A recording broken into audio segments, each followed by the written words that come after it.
Hi, and welcome to the Stouting Off podcast, where we spout off commentary on the everyday.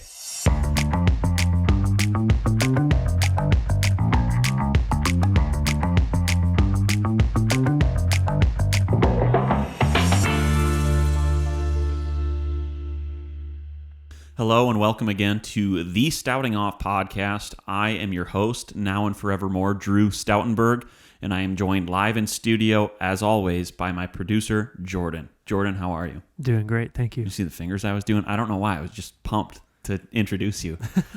Honestly, low-key, high-key, favorite part of the show for me is your intro.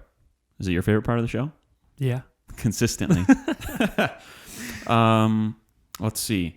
Last episode, I asked you listeners, to share with me some roommate stories. And I got a couple of interesting ones, a couple of funny ones. One was so cringy, I can't even say it. It's disgusting. So I'm going to skip that one. It belonged to my friend Skylar. But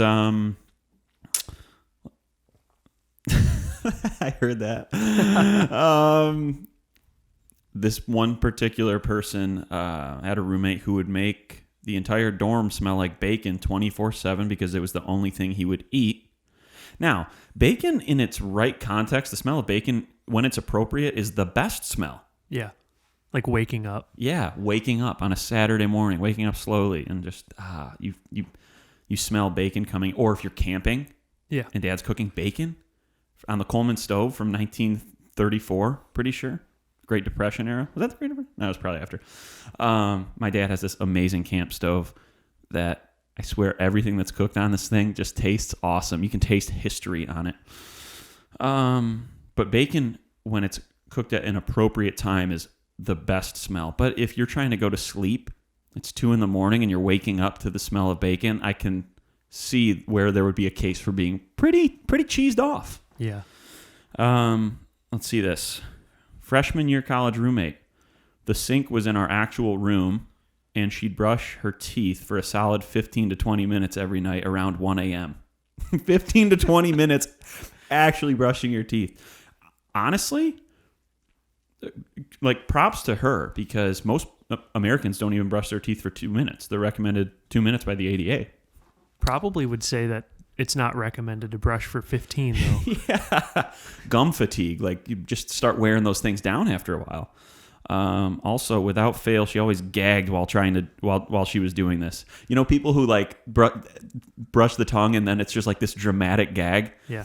My Uncle Dave, I don't know if I used to spend the night at my cousin Jimmy and David's house, and their dad, Uncle Dave, when he would be waking up and getting moving on at 5 or 6 in the morning on a Saturday, I'd hear him brush his teeth, and just from the other room,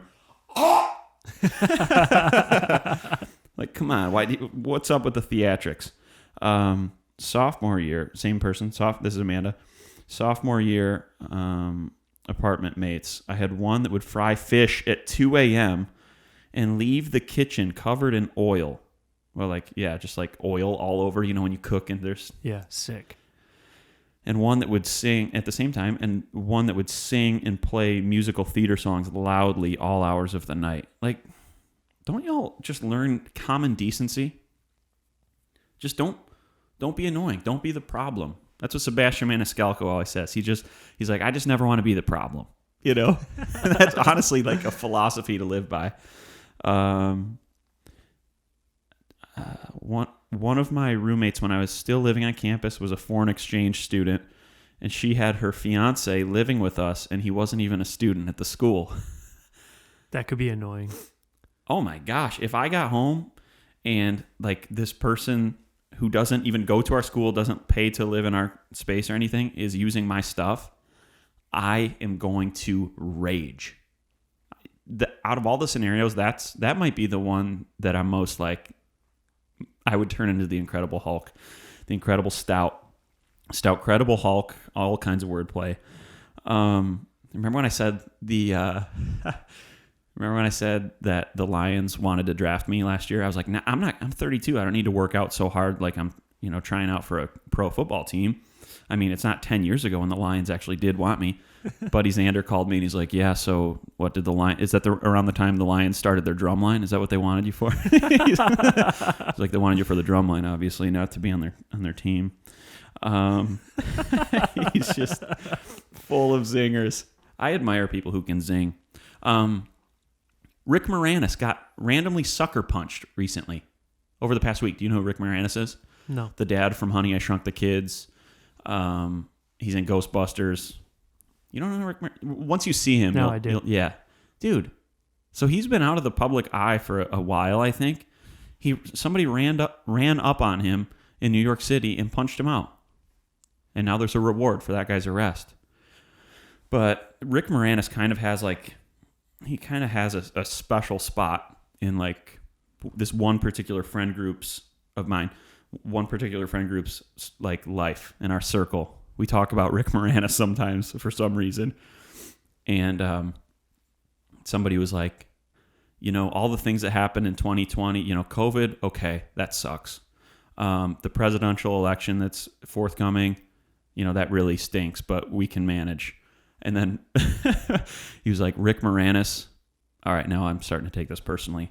Rick Moranis got punched out. Are you looking at video, Jordan? Yeah.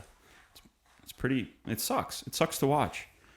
With that being said, I did want to use this particular opportunity it's kind of a dual purpose because I want to go to a bit of a deep dive into Rick Moranis. So listen to this. Frederick Allen Rick Moranis. So his name is actually Frederick, not Rick. You'd think it was Richard. Or Fred. Well, he goes by Rick, I'm saying. Rick, short for Fred. And Canadian actor, comedian, filmmaker, musician. Listen to these. His Jewish ancestors, we don't care about that. Born in Toronto, Ontario. Oh, he went to elementary school with Geddy Lee, frontman of the rock band Rush. I'm struggling to get my words out. So that's a good sign, though. If I'm struggling to get my words out, it's going to be a good episode. When you were struck by that. I was stopped in my tracks. His career as an entertainer began as a radio disc jockey in the mid-1970s using the on-air name Rick Allen at 3 Toronto radio stations. Yada, yada, yada. I want to go to his first main feature presentation, if you will. Oh, he joined Second City Television, which was, sounds like comedy, in 1980. I think that was his first thing. And then feature films. Here we go. Moranis had a busy career in feature films that lasted over a decade, most notably Ghostbusters, Spaceballs, Little Shop of Horrors, and Honey, I Shrunk the Kids and all its sequels. He also did the voiceover for a short-lived cartoon series on NBC called Gravedale High. Haven't heard of that one. But I want to read, in 1997, he took a hiatus from working in the film industry. Later explained, I'm a single parent, and I just found it was too difficult to manage to raise my kids and do the traveling involved in making movies. We talked about that today when I was over your house with the kids. And you and Monica were both doing stuff, and I was like, man, being a single parent must be the hardest thing ever because just 2 little ones have the 2 of you adults run ragged a lot of times. Mad respect for single parents. Mad respect. So listen to this. Here's some of the feature films he was in. I already mentioned Ghostbusters. I don't know all these. Ghostbusters, The Wildlife, Brewster's Millions, Head Office, Club Paradise. I feel like I've heard of that one. Little Shop of Horrors, Spaceballs, Ghostbusters 2, Honey, I Shrunk the Kids, Parenthood, which I think had it wasn't Leslie Nielsen. It was the other guy who looks like him, white hair. I forgot. But anyway, hear that Forerunner in the background? Someone's got quads in the back. Yeah. Your backyard. Yeah, well, I live backed up to train tracks, and I think some folks down the street have ATVs that they just rip up and down the train tracks or near the train tracks. I wish I had an ATV. It'd be sweet. Me too. Honey, I Blew Up the Kid. I remember that. The Flintstones. He was Barney Rubble. Remember that one? I do remember that. Mr. Slate was in that one. Well, he was, I don't know his actor name, but Honey, I Shrunk the Audience, 1994. Little Giants. Honey, We Shrunk Ourselves. Wow, how many Little Giants, dude? How many sequels? Brother Bear and Brother Bear 2. So, Rick Moranis, heart goes out to you. You know what? I hope they punish the person who knocked your lights out to the fullest extent of the law.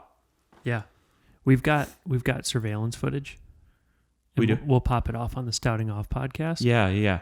And we'll help. Yeah. So for those of you who watch the podcast, which actually this is a good point. Some people don't know that we have a video portion. Like some people have been, or a video like version of the podcast on YouTube. Yo, we do this on Spotify, Apple Podcasts, Google Podcasts, I think Amazon, but I think they have a different brand for their whatever. But we also have a full video on YouTube, which if you're watching, this is it. Welcome. Turkey. This is it. Turkey. Who remembers that? This is something I want you to look up. Speaking of 90s stuff, 90s film, my brother reminded me of this today. In the 90s, maybe even late 80s, and it was syndicated by 90s, there was a live-action soap opera of Beauty and the Beast. Live-action Beauty of the Beast soap opera or show. Look that up. Beauty and the Beast TV series, 1987 to 1990. Okay, yeah. Yo, my brother sent me a picture of the Beast because he sent this to me today while I was at the gym because this used to terrify me. Like, can you see even now how it would be scary? Yeah. Do you see pictures of him? Yeah, and we'll show this on the thing as well. Dude, he's freaking scary looking. And the intro would be all ominous, the theme music, and then it would like just show some of him, and it was just like creepy, and then it would show him, and man, like it still rattles me to this day. Like half man, half animal is what it looks like. Yeah, like a half lion kind of. Lion, yeah. And like the costuming or makeup or whatever for this was done pretty well considering the technology they had available at the time. That reminds me, actually, here we go. I'm going down a rabbit trail. Hope you don't mind. Buckle up. When I was really young, my dad showed me the Michael Jackson Thriller music video. Yeah. I still can't watch that to this day. Really? It scares me, dude. It's terrifying when his eyes go yellow, the yellow contacts, turns into a werewolf or whatever it is. Yeah. Yeah, that was really troubling. That was the cause for many a nightmare, many a scary night in young Andrew's bedroom, just thinking like, is Michael Jackson with yellow contacts going to come out of the closet? Out of my closet. They did that dance at our church one time. Oh gosh. Did you tremble? I had to leave. I remember that. Oh, Monica was in that, wasn't she? Yeah. Were you in it? No. Monica was, though. I gotcha. Well, that's all. I don't even want to go into that much further, but I want to go into our next segment. What have I been watching?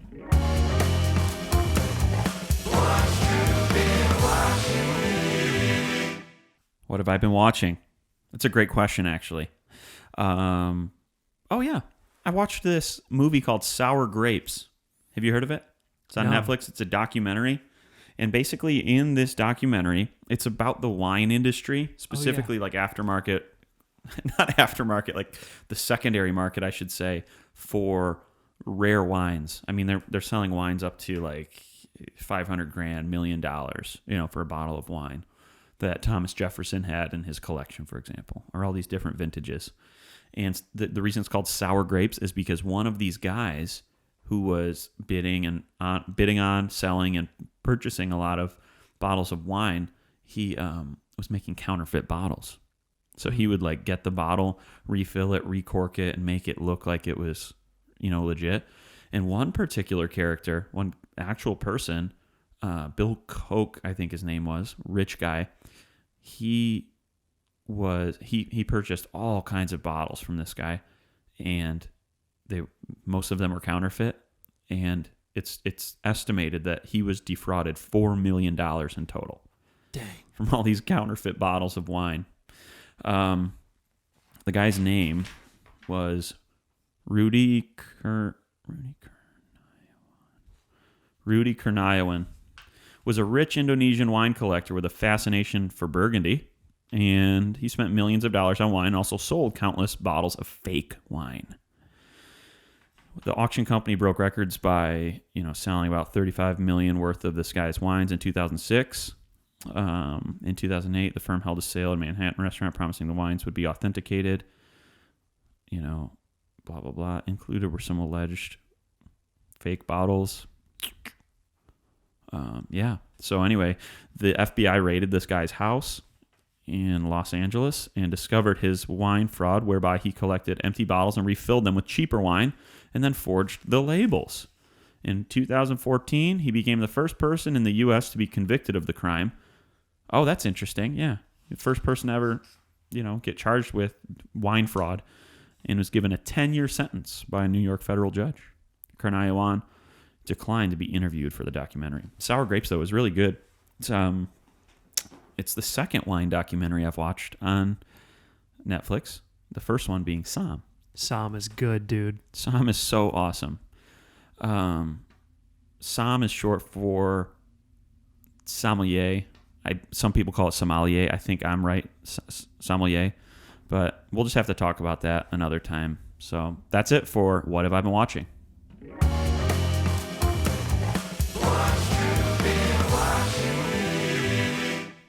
Cool. Yeah, Somm was really good, though. Let me see.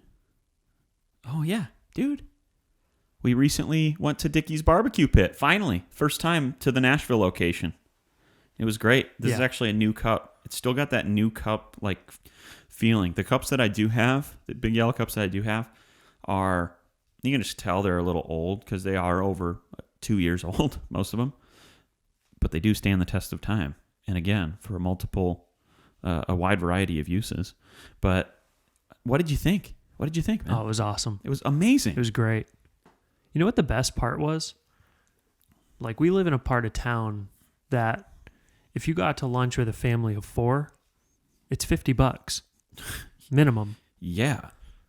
Yep. You go to Dickie's Barbecue with a family of 4, you're spending $21.50. Yeah, you're not even going to scratch 30. You're spending $21 to $50. Exactly.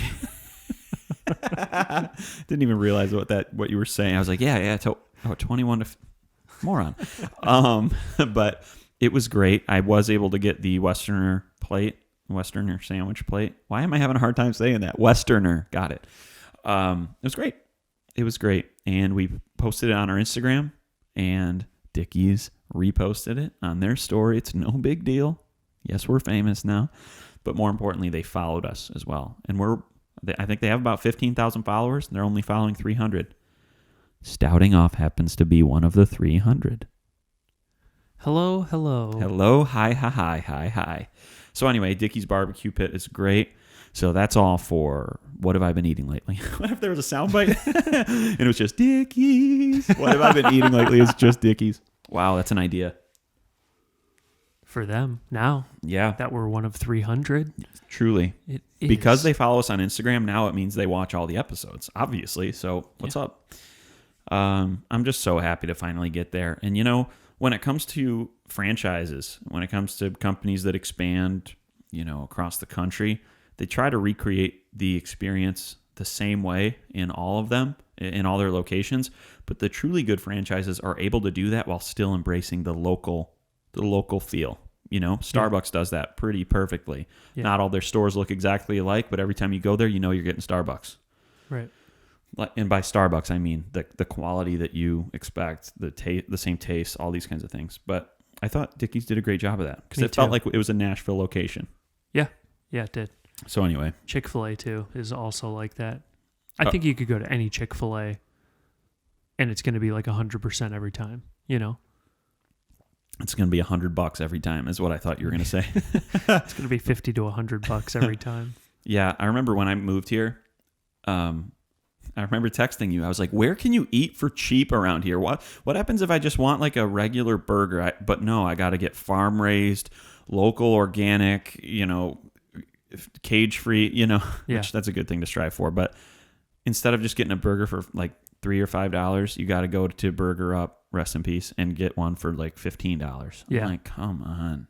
It's just expensive, period. I mean, even like a normal burger, like I would say that like Riverside Grill Shack, is a good normal burger. All right. $12. See, that's what I'm saying.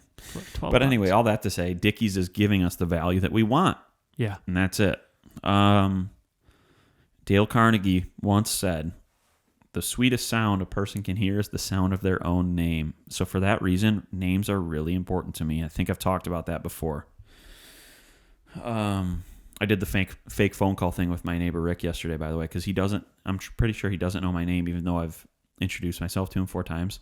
So I did that thing yesterday where I just hold the phone up to my ear. Hey, hold on a second, Rick. And I go like this. Yeah, this is Drew. Yeah, no, it's Drew. Oh, sorry. I think you have the wrong number. Bye. So anyway, Rick, what were you talking about? He still hasn't used my name since, though, so I don't know if it stuck with him or not. So that's cool. But anyway, I forget that this is kind of a unique thing, but I keep a names list in my phone. When I meet someone new, I write their name down in my phone. Have I mentioned this before? Yes. Probably mentioned it to you. Yeah. Have I mentioned it on the podcast? No. Because this recently came up. I told you to put it in the podcast, dude, because this is insane. Oh, okay. Lee Cool.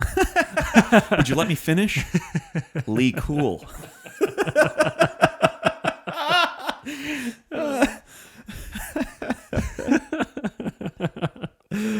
So let me give you a couple examples. I mean, you can't really see it. If you're watching the pod, can you, Jordan, you can't see this on the camera, can you? No. All right. Well, I'm just going to tell you, it's like 6 or 7 full scroll lengths to get to the bottom. All right. So this is neighbor stuff. No, it's not. I'm not going to go on there. All right. Albert, Chipotle guy, compliments my hair. Cool. Steve, drummer who stood in front of me on 618 in church. Met him on Father's Day. Cool. Scott, table tennis guy from Indy, lived in Kentucky 15 years, engineer at GM, has lived in Michigan 2 years, hates winter. Louis, table tennis guy, smells good, referred lawyer to David K. Mustafa, met at the YMCA, told me about roller thing from Brookstone to massage sore muscles. Melissa, Joe Fabiano's fiance, they're married now, and she listens to this podcast. So does Joe. Love you guys. I'm going to try to think of something. Oh, Jim, trainer at the YMCA, cool black guy, got in horrible accident last year, couldn't walk for months. Awesome outlook / perspective on life. He can walk now, and he can like squat 300-400 pounds. He's a huge guy. Dang. Caleb, another YMCA guy in spectacular shape, goatee, gray hoodie usually. Anyway, George, do I have you in here? No, but sometimes I'll like say I meet a girl sometimes, and I'll be like, "Oh yeah, let me." I'm just taking a couple notes down. Don't mind me. No, what are you writing? Well, I have this names list, and I'm just just so I can remember people's names. Oh, what are you gonna write in there about me? And I always have to like act like I have to like embellish. Here's one person that I did that with. She was next to me while I put it in. Exceptional conversationalist. Now, I wouldn't write that about somebody. Maybe I would if I was smitten, which I was. And then she ghosted me, so thanks. Exceptional conversationalist, Gun Lake, Michigan native. Lost count of the places she's traveled. Cool brag. Evidently appreciates barbecue and Southern comfort food. Would go out with again. Wrote that in front of her. Wow. And we did go out twice more, and then she ghosted me. So that's cool. You ever think about doing something like that? I guess you don't need to, but like, for example, Emily and Cody, 911. I shouldn't say their address, so never mind about that numbers part. Emily and Cody walked by the house, nice people, had walking beers. They were walking with beers. Caroline and Bryce, neighbors. He works at Vanderbilt in data management. She is a 3rd grade teacher. I don't know. This is all interesting to me because when I read that, sometimes I'll just go through this and be like, do I remember what that person looks like? And then when I do, I'm like, cool. So the next time I see them and I remember their name, guess what? We've already got a solid connection. Yeah. Did I go on for way too long about that? I don't know. It's just interesting to read about. This is the life of Stout, you guys. You're here for a reason, Hopefully you like to hear what I say. Remember when we used to have jobs where it would be like, I'm working 9 to 3, come say hi. Most of the time it was either retail or at a restaurant or something. Yeah. Put that on your away message. And you'd be like, hey, everybody, working at Best Buy in the computers department at 8 Mile and Haggerty from 10 to 4. Come say hi. Come say hi. That whole idea is like work isn't a normal thing to us yet. You ever scratch your back? No. Oh. It's like work is not a normal thing at this stage in life quite yet. So it's like you have to, it's like hanging out but getting paid to, but you still expect people to come by. You know what I'm saying? Yeah. Do you have any jobs like that? Mine was Best Starbucks. Buy. Oh, yeah, that's right. Yeah. That's right. I don't know if I ever told anyone to come see me, though. You weren't like that. I don't remember you doing that. Monica did that. 1,000%. I feel like Dairy Queen probably too. Probably too. We had a lot of friends work at PacSun. She didn't work at PacSun at the same time as this particular group that I'm thinking of, but at one particular time, Ryan Graham, Casey Bones, Matt Suchin. She worked with Matt Suchin. I know that. Oh, really? Yeah. Oh, okay. Well, maybe they worked at the same time. So I just go back on everything I just said. And I keep handing this Manhattan hand to hand because I want a moment to sip. So can you just talk for 5 seconds while I take a sip of this Manhattan that I shook and then poured into a Manhattan glass? Yeah. Cocktail glass. You made me one too, and it's really good. And also, fix your in-ear wire. Oh, you can see it? That was my back scratch. You're like, what? You idiot? Why don't you just scratch your own back? Hey, moron, what are you motioning for? Was it out here? Was it out? Do we need to redo the episode? No. Was it out, though? Like way out? It was over here. Could you see my little clip thing? No.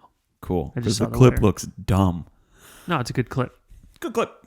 Actually came with my Bose SoundSport headphones, which highly recommend Bose because they hooked me up when a product wasn't under warranty and it went bad, and they still hooked me up with a new thing. AOL Instant Messenger. Was there any better feeling than when you would get like that prompt that was like, so-and-so isn't your friend yet, but they want to send you a message. Do you want to accept? And you see the screen name, and it's the screen name of the girl you like. You know what her screen name is because you've stalked her profile before, her bio, you know? You see that come up, and you're just like, oh my gosh, she had to type in my name to say hi. Yeah. She knows that I'm out here. And then you say, yeah, what's up? Hey, oh my gosh, I didn't even know you were on here. Even though you clicked on her sub profile, that you go in there, remember, and it's got all the pages. This is a deep cut. Like, this is a deep reference. But you've already looked at her, and then her real profile with song lyrics, and then the squiggly line, asterisk, underscore, this fancy stuff. You miss 100% of the shots you don't take, written in pink. It's actually not. That's a Wayne Gretzky / Michael Scott quote. But yeah, like a lyric like that. And then it'd be like 11/14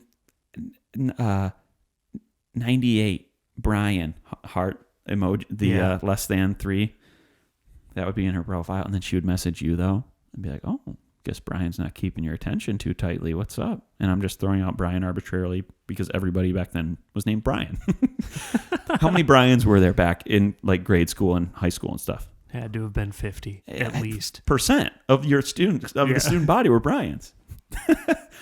So she would message you and then be like, hi. And then you get to just be like, oh yeah, didn't even know you were around. Like, what's up? I haven't talked to you or thought about you in such a long time. Like, what's been new? NM, N2, N number 2M, comma, U, letter U, question mark?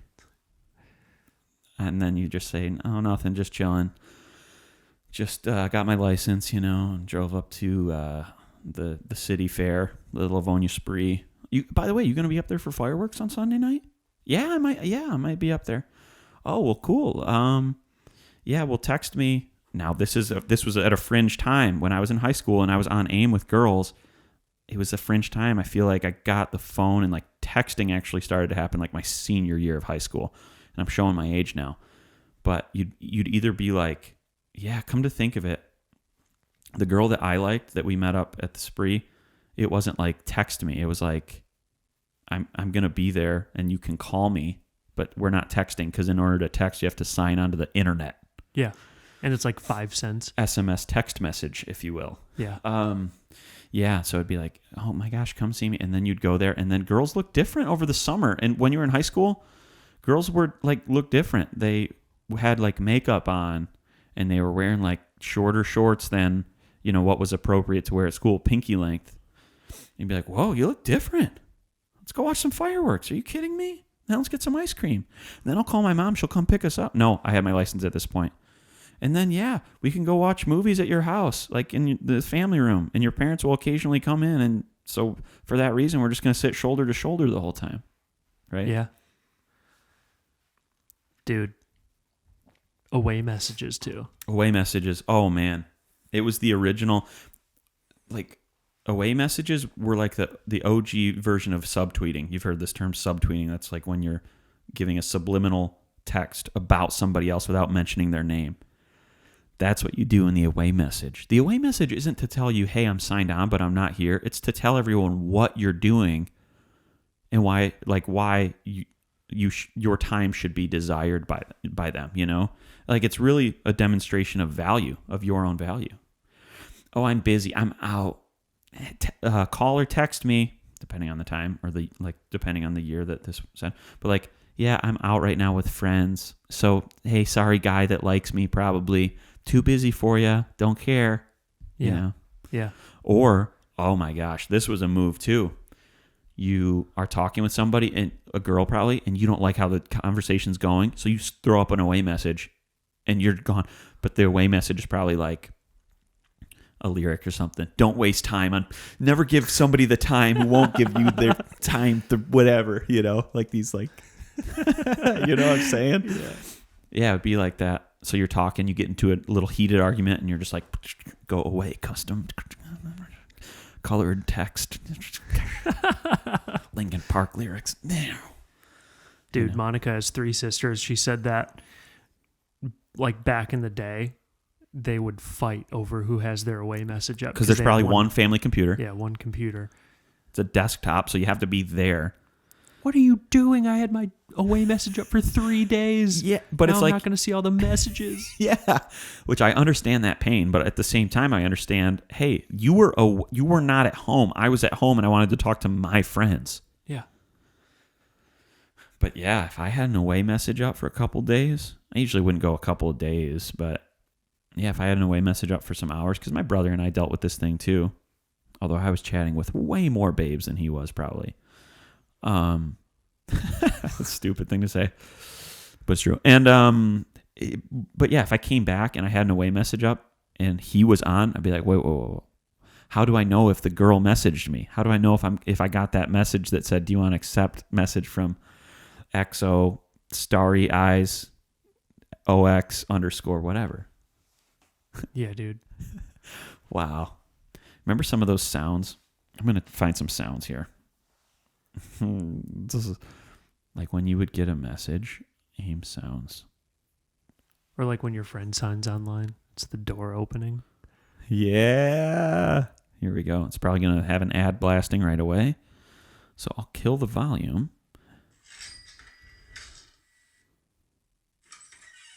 That's it. Yep. Beautiful sound. Don't know that one. Okay. Don't know that one. Okay. All right. No. Turned into Let's go. Yeah. nursery rhyme book. This though. Jordan has just signed on. Jordan signed off. That's message send and receive right there. And then it went into cows and stuff. Remember? Old MacDonald had a farm. Listen to this one.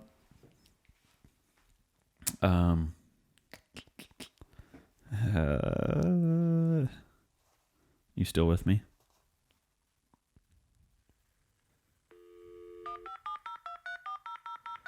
CompuServe. For us, this was CompuServe. We didn't have AOL.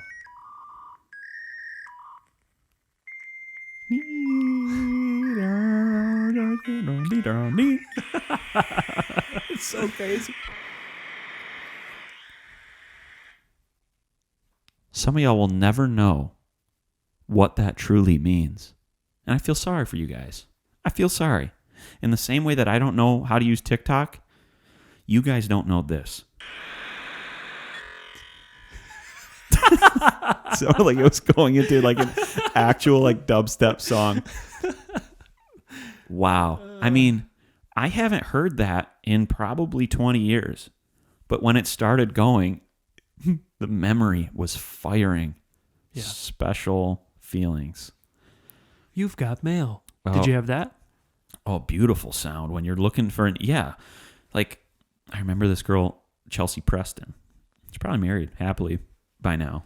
I actually haven't thought about her in quite a while, but in 8th grade, going into 9th grade, really liked this girl. And she was like away at family, like spent time with family in another state or something and didn't have access to AOL Instant Messenger. And so we would email. And when I would sign on, when I would dial up, bing dong, bing, and you've got mail. And you see it's a note from Chelsea. Hey, Drew, summer's going well. Hope you're doing. And that's not how 8th graders probably write emails, but it was a wonderful sound. It's a good sound. It's a good sound. Did you ever have a pen pal? In 5th grade, I did. It was an old lady. It was an old lady at Angela Hospice Center in Livonia. You would just fire. She's probably with the Lord now. No, it was with our class. Oh, that's cool. Yeah. But did you have a pen pal? You wrote letters back and forth? No. I think it's a cool concept. Pen pal. It wasn't until probably 5 years ago that I thought about this, that I was like, oh, I understand what pen pal means. Yeah. Up to a certain age, you're just like, well, pen pal's the word for sending letters back and forth. Yeah. Not exactly sure what it means, but that's what it is. Oh, I just... PayPal. I hope I can think of... Oh, I get it. PayPal. Because you can pay people on it. No, I'm just kidding. It finally clicked. Pay. You PayPal.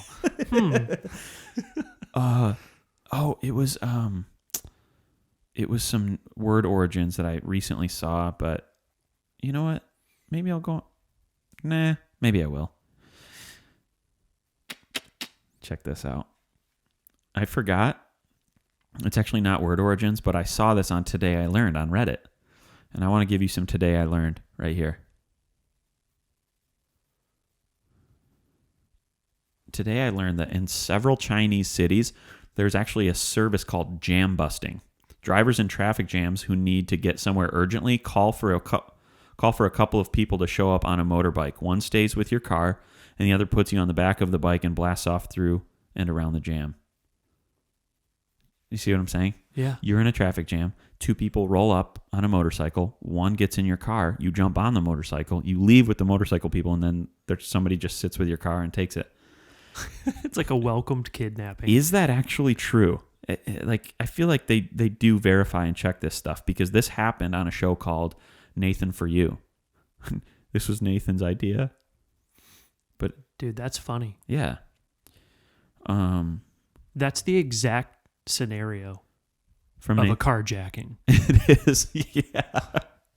It really people is. Show up on a motorbike. One gets in your car. One throws you out over the other motorbike. The other guy drives away. 2 people roll up on 3 motorbikes. You get one of the motorbikes. The other person takes 2 motorbikes. Classic story. Oh my gosh. Find a picture of this. Andean condor. Andean. Andean. And then next word is condor. Condor. Should be a bird. Yeah, there you go. So today I learned a study found that an Andean condor can soar 100 miles without flapping its wings, staying airborne for up to 5 hours by surfing currents of rising air called thermals. It's the world's heaviest soaring bird at 33 pounds with a 10-foot wingspan. It's an ugly bird. Ugly bird. That is an ugly bird. So anyway, that's cool. What do I want to talk about next, Jordy? Where's my thing? Okay. This is going to be Don't Do That, okay? And here's what it's going to be. This gets me hot under the collar. I got to sit back for this one. All right. Don't be the type of person that when you meet somebody, you give them a bad impression to the point where they have to ask your friend, somebody that you're with, who maybe a mutual friend, I didn't really get a good vibe from Drew. don't be this person who people have to say this about. Oh no, he's just like that. Like you just got to know Drew. It's just how he is, Don't be that type of person. Yeah. Because that's just the way he or she is. That just means you're rude. If people feel like that you don't like them when you meet them, that just means you were acting kind of cold to them. So don't be like that. And also, don't be the type of person, oh no, it just takes a while for Drew to warm up to somebody when he meets them. Drew just stammers 3 times in that one little tiny sentence. Don't be that person either, which I am being that right now. But no, for real, don't be the type of person when somebody meets you and you're not warm to them, and then one of your friends has to say to them off the record, oh, that's just how he is. I mean, you just got to get to know him. He's just got to warm up to you. Don't be that. Don't do that. Don't do that. Don't do that. Don't be that. Yeah. You know what I mean? For sure. Bothers me. I know some people like that. Same. You being one of them. Because you can't be that person too, because, yeah, like you said, if you're a jerk, if people know you're a jerk, you're still a jerk. Straight up. Yeah, exactly. You're exactly right, Just Jordan. because people know you're a jerk doesn't not make you a jerk or justify. Yeah, well, it's like, I'm going to adjust this. I'm going to justify this. Like, you don't have to be everything to everybody. Like, you don't have to be everybody's best friend, etc. But if you meet somebody and you can tell they're trying to, like, be friendly with you and make a good impression and just make your acquaintance in general, and you kind of blow them off a little bit, that's just rude, Like, just be nice. Be nice. Be friendly. That's it. So this, that's actually kind of all I wanted to talk about. That's all for Don't Do That for sure, but I think that's all for the podcast. You have anything you want to add? No. Manhattan is sneaking up on me. Manhattan, by the way. Yeah, true. Go to Dickies. Go to there. Yeah. Go to Dickies. I'm just getting it right here. Yep, go to Dickies. And so, what if we had another producer telling us what things to say? On site at Dickies. So I made this Manhattan. Jordan, you like yours? Very good. So here's what you do. It's simple. Get 3 ounces. I do 3 ounces of rye whiskey. A lot of people do 2 ounces, but 3 ounces of rye whiskey, 1 ounce of sweet vermouth, 3 ounces of rye whiskey, 1 ounce of sweet vermouth, 3 dashes of aromatic bitters, garnish with a cherry. Shake with ice and strain into a martini glass. It's nice, isn't it? It's really. You can nice. also serve it on ice as well. In that you wouldn't shake that though. You'd stir it and then hopefully strain it onto a big cube. But anyway, I'm just going now. Just going at this point. I want to take this opportunity to just say thank you to everybody who listens to the Stouting Off podcast. Our loyal and faithful listeners are great. We're getting just some really fun and funny engagement on the Instagram account, which is fun. And so follow us on Instagram, subscribe on YouTube, subscribe/follow on the other things. And until next time, this has been the Stouting Off podcast, where we spout off commentary on the everyday. Bye.